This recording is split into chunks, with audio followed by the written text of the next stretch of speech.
the New York Attorney General Letitia James was listed as married to her own father on a mortgage form. Let that sink in. So, this isn't just a scandal. This is not just an error. This is one of the most bizarre, headline-snatching, what the hell did it just read moments in modern politics. We're talking about the top law enforcement official in the state of New York, someone who's built her entire reputation on fighting corruption. My New York Attorney General is now entangled in allegations that just seem totally ridiculous. But this is New York. What else is new? And the stakes are pretty huge because if this turns out to be true, this is not just embarrassing. It's disqualifying. It means the same woman who led the charge against Donald Trump may have been playing the same game behind the scenes. The Trump administration accuses Attorney General Tish James of mortgage fraud. They allege in court documents that in 2023, James granted her power of attorney to make a Norfolk, Virginia property her principal residence despite her actually living and serving as Attorney General in New York. And even if it's not true, the fact that these allegations can be made raises a lot of serious questions about the system, scrutiny, and the double standards in politics today. So, this story isn't just wild. It's a wake-up call. But let's get into it. So, let me say this again for the folks in the back. My Attorney General of New York, my AG, Letitia James, I'm here to clean up corruption, was on a legal document with her own father labeled as husband and wife. So, what in the backwards Netflix documentary is going on here? Now look, everything is alleged, but I'm saying it's pretty weird. And when weird meets powerful, the people deserve some answers because this isn't just some rando off the street. This is the same Letitia James who helped deliver a $464 million civil judgment against Donald Trump. The same Letitia James that built her entire political career on being the woman that holds powerful people accountable. A lifelong New Yorker and the first black woman elected to a statewide office in New York, Letitia James has served as the state's top law enforcement officer since 2019. Long before becoming Attorney General, she was the public advocate for New York City and a city council member representing Brooklyn. Known for her aggressive legal posture against major institutions, she has taken on everything from opioid manufacturers to the NRA and, obviously, and most famously, Donald Trump. She's made it her whole mission to fight the powerful. But now she's the one getting called out. So back in 2024, the Federal Housing Financial Agency, these are the guys who watch over mortgages, referred Letitia James for possible criminal prosecution, the allegation being that she misrepresented her residency and property details in multiple mortgage applications. And that includes a whole wild father-husband moment that sounds like it came out of some rejected Maury episode. Now here's what she's being accused of doing. In 2023, she co-signed a mortgage in New York and Norfolk, Virginia. On the paperwork, she claimed that the house was her primary residence. Now think about it. You are the Attorney General of New York. You live in New York. You work in New York. You hold press conferences in New York. But you're telling the bank your main residence is in Virginia? How? I mean, I would love to do that. My car insurance is too high. I wish I could say I lived in Virginia. But let me continue. Then there's a 5-unit property in Brooklyn that she allegedly told lenders was a 4-unit building. Why does that matter? Because mortgages for properties with 4 or fewer units qualify for better interest rates. That's Mortgage Hacks 101, or more like fraud. If this is true, that's exactly what she accused Trump of doing. Lie about real estate values and details to cheat the system. Letitia James has been on every news network talking about how Donald Trump inflated the value of his properties to get better loans. But now the feds are looking into whether she did the same exact thing. You cannot make this up. But let's get back to that 1983 mortgage application. According to the document, Letitia and her father were listed as husband and wife. Now, maybe that was a clerical error. Maybe some bank employee didn't read the names correctly or they checked the wrong box. But come on. If your claim to fame is to fight corruption and fight the powerful and be that moral crusader, your paperwork needs to be spotless, especially in real estate, because now the same energy she used to go after Trump is now being turned back at her. Remember, Kamala Harris did not win the election. Donald Trump did. This Norfolk, Virginia home is co-owned by Attorney General Letitia James. That's according to records that appear to show she may have claimed that house as her principal residence. The Federal Housing Finance Agency director, who previously was a Trump fundraiser, sent a criminal referral to the Justice Department, calling for a mortgage fraud investigation into James, alleging she appears to have falsified records to receive favorable loan terms. Sam Anter, an accountant by training and past convicted felon, first raised questions about James' property-related records.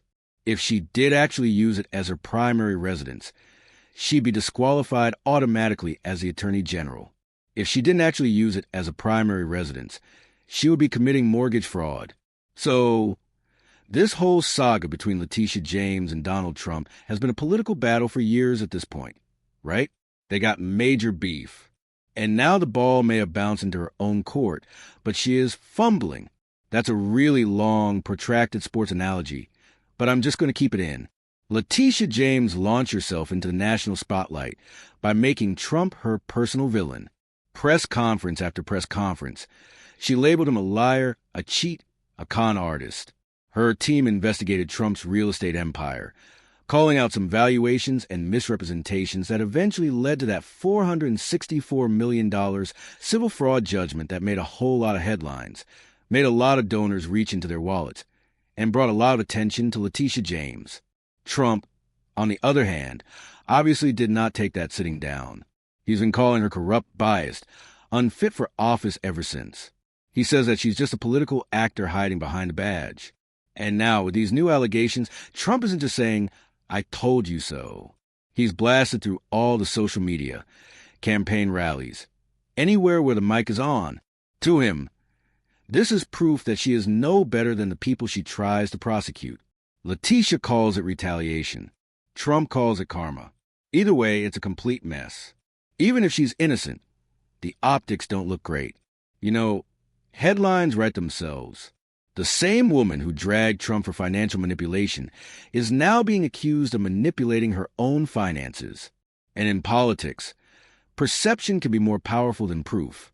What is going on here?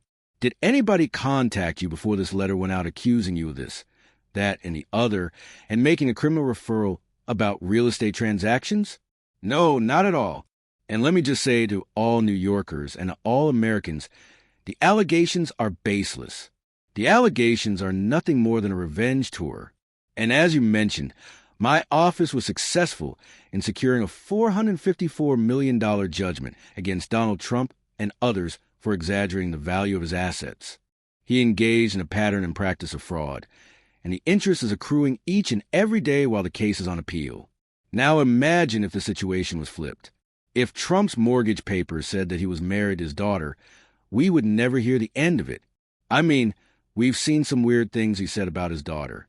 But anyway, according to some really wild forensic digging by Sam Anter, I hope I'm pronouncing his last name right, the same dude that helped in the Crazy Eddie scandal back in the day has turned into a forensic numbers assassin, and the new chapter on James does not look good. He combed through her financial disclosures and compared them with the official mortgage and property records. And what he found was a lot of straight-up contradictions. Letitia James reportedly bought a property in Virginia for $137,000 and took out a $109,000 mortgage, one that was clearly marked as a second home. But on her New York State financial disclosure forms, she consistently labeled the same property as an investment property. And that's a problem. Why? Because second homes and investment properties don't get treated the same on paper. They come with different loan terms, interest rates, and legal obligations. Lie about that. That's how you end up in the same courtroom you used to run.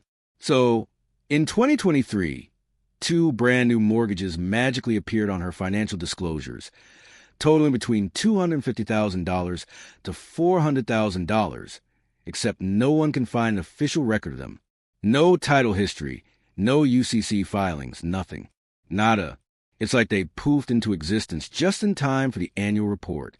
Meanwhile, the original mortgage, the $109,000 one from 2020, is mysteriously missing from all of her prior filings.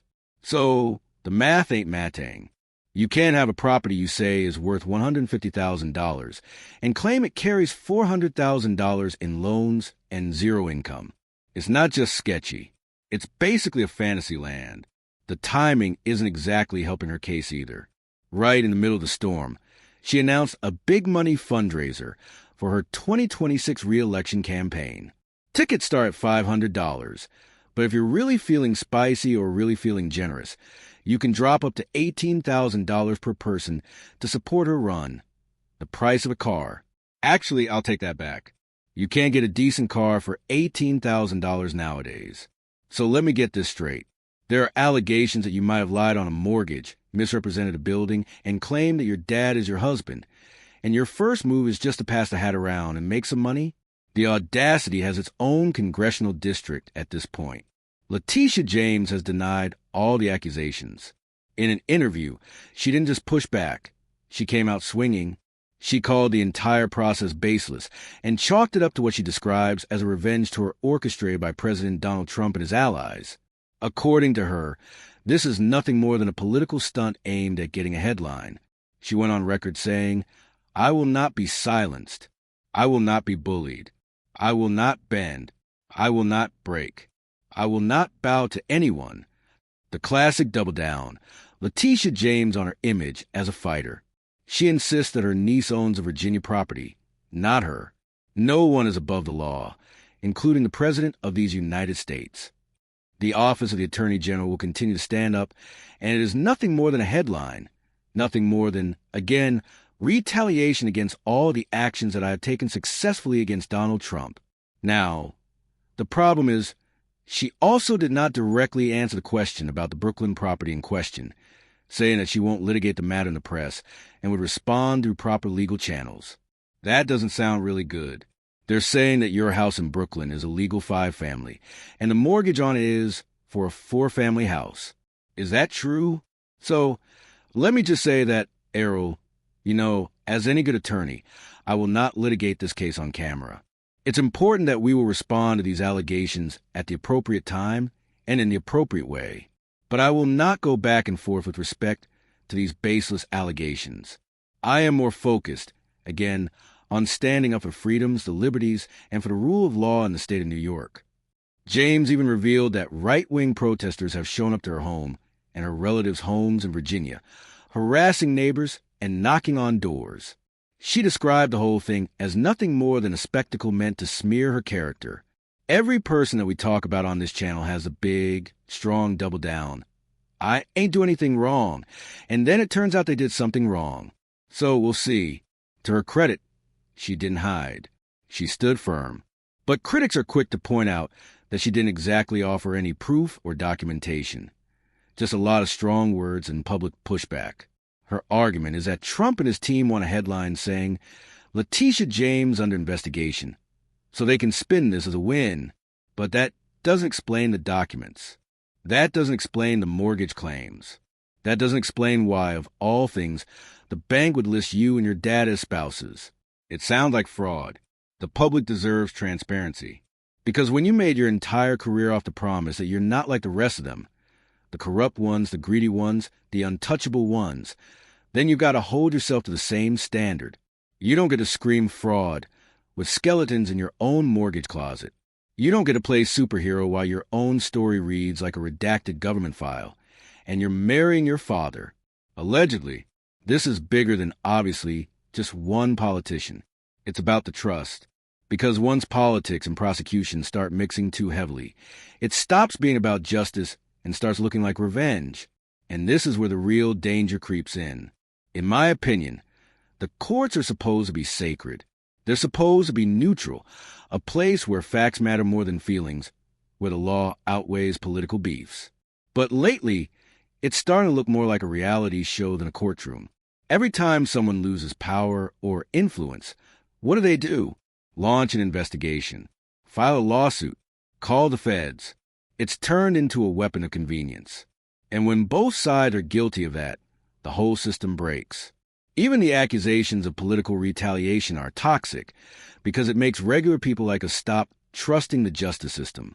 They see this back and forth and think, is it really about right and wrong, or is it really about who's in charge at the moment? Weaponizing the courts to take down your enemies doesn't just hurt your opponents. It hurts the entire country. If you're loud enough, powerful enough, or petty enough, You can use the legal system to settle political scores. That's what it looks like right now. And that's not true democracy, in my opinion. We need to take it back to a place where accountability means something, where wrong is wrong and right is right, where investigations happen because they should, not because someone's feelings got hurt. Because if the courts turn into another political tool, then obviously we all lose. I mean, a lot of people believe it's already used as a political tool. It's not just justice anymore. It's just reality TV. Because if the people investigating corruption are also doing the corruption, who's left to believe in? You can't clean the system if you're dirty as well. Letitia James has made a career off saying no one is above the law, but now the law might be looking right back at her. So it doesn't look good for Letitia James. It looks like a lot of hypocrisy. But my question to you guys, do you think this is a hit job by Trump and his people? Do you believe it's a political witch hunt? Or do you think that Letitia James got too comfortable, too powerful, and too sloppy with her own past? Let me know what you guys think about this in the comments. Because if this turns out to be true, that re-election fundraiser might need to include some bail money. Thank you for taking time to watch this video, and I'll see you guys next.